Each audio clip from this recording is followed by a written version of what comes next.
In our last video, we used Dreamweaver to set up our site. And we did that in the Dreamweaver site management tool. And we did that by finding a local folder where all our site files will be. Now this is important that you have this set up every time. I highly recommend that you do not use a thumb drive to save your files. I have seen times when that has caused issues. So it's best if these files are actually on your hard drive of your computer in a safe place where you know where to find them. Okay?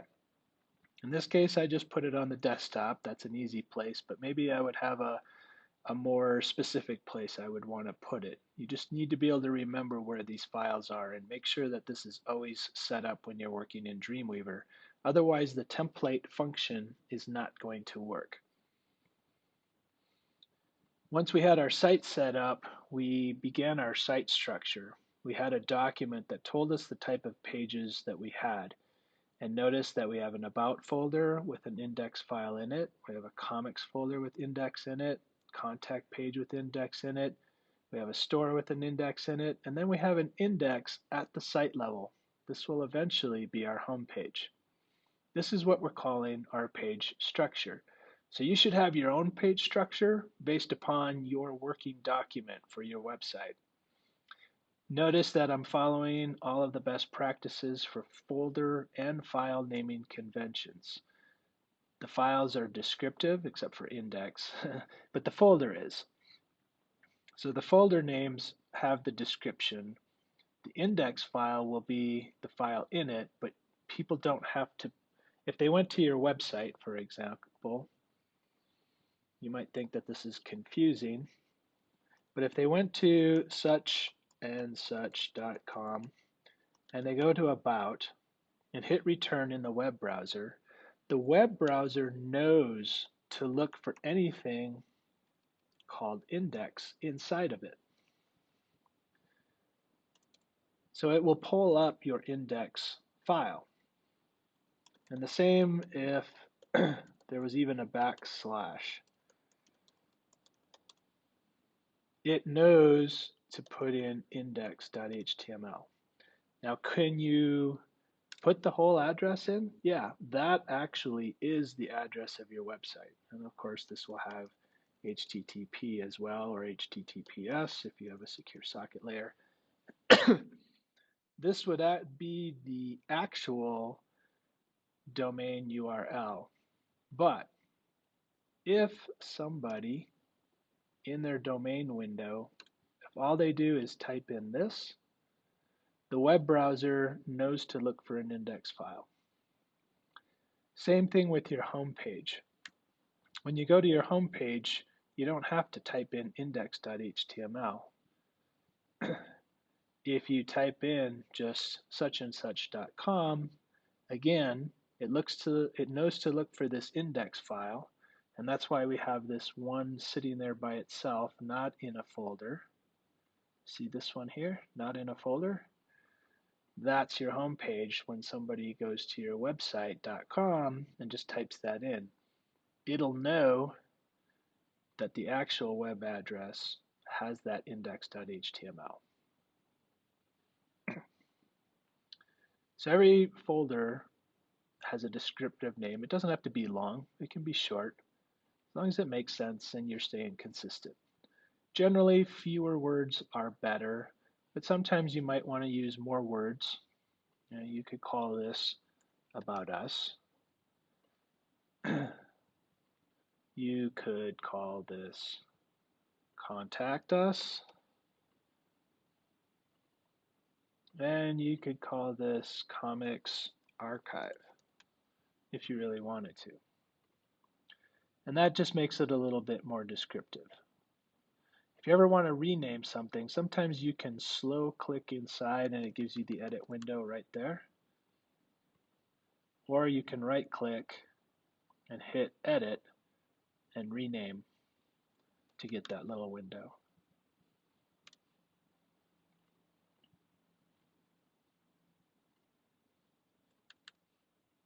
All right, so that was the page structure. Now, if you're not using Dreamweaver, what you'll notice is that Dreamweaver is editing folders and files on our desktop. So even if I close Dreamweaver,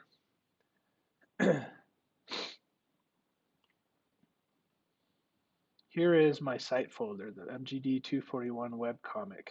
And you'll notice inside that it has created these folders. So if you're not using Dreamweaver, you can use your own operating system to create folders and name the files just the same. Now to create an index.html file, you would either have to have an HTML editing software or something that does plain text editing like Notepad. It's fully capable to do web design and web coding using Notepad. Long time ago, everyone used Notepad. I think very few people use Notepad anymore. You might as well use a program like Dreamweaver that has some tools that can help you. But you can manually do this without Dreamweaver. Okay, let's move on to the template. Come back to Dreamweaver. We have our site set up. Always want to make sure the site is set up. We're now going to go to File, New, and in this case, instead of HTML, we are going to choose HTML template. Now, once you create this, you'll notice you get a blank document. And we can go ahead and start adding some things, but it already starts putting in some code for us. Now, right now I'm in split view. I'm going to switch back to code view. And I have this at a larger font size so you can see it on the video. You probably have this much, much smaller, but you can change how this looks if you like. One of the things you'll notice right away, it's already added some of these HTML comments. Well, that's how the Dreamweaver template works. It looks for these editable regions that are created by a certain code of just HTML comments.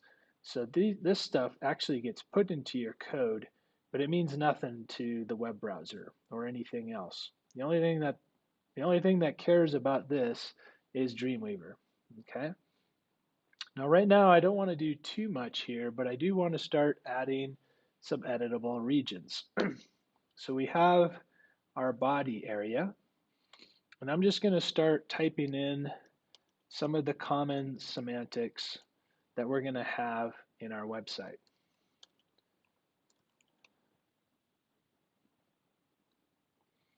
And I'm already going to start adding the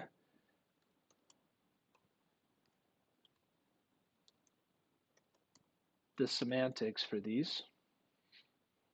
And I want you to do this in your document as well. These are all semantic HTML markups. We have a header. We're going to have a header on our website. We're going to have a navigation. We're going to have a main. We'll go ahead and put an aside in for now. Later, I'll show you how we make that an optional region. And we're going to have a footer.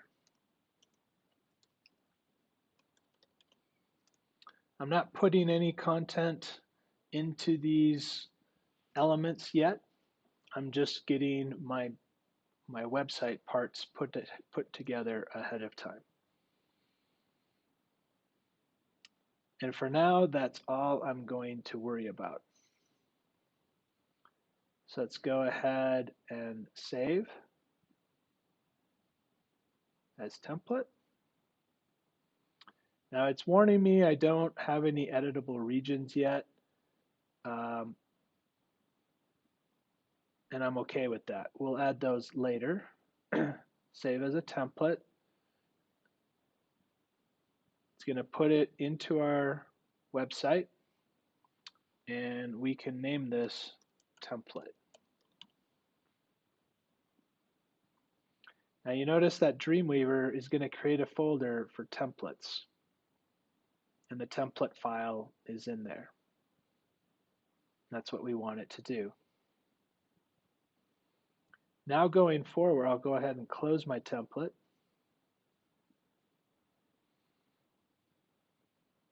and I'm going to apply this template to all of my pages. So one at a time, I'll go ahead and start with my home page. I'm going to open this, and I'm going to go to Tools, Templates, Apply Template to Page. I only have one template, so that makes that easy to choose and select. And now my home page has all of the template elements. It's put in all of these elements onto my page, although they're not editable yet. They will be eventually. Although I can change my title just for my home page.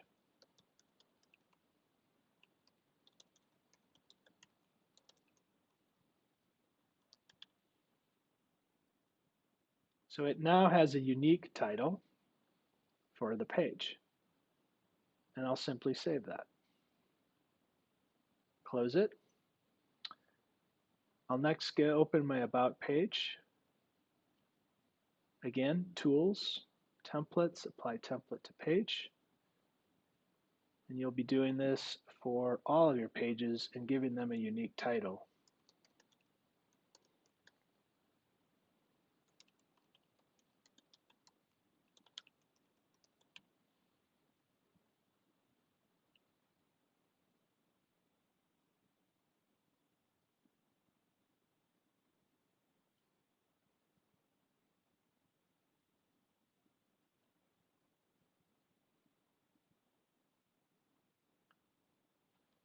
This one is Archive of Comics, Philo Webcomic.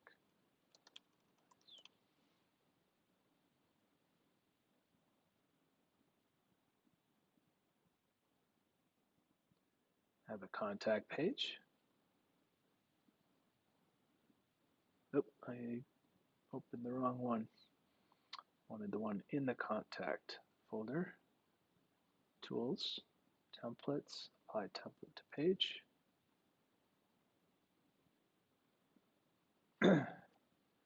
And contact Swanee. Philo Webcomic.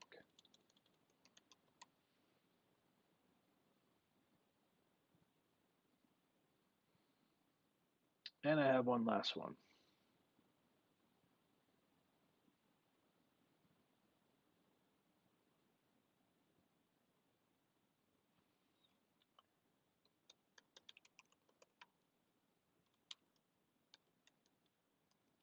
Now in this case, you'll have your own website with its own titles and that makes sense to you.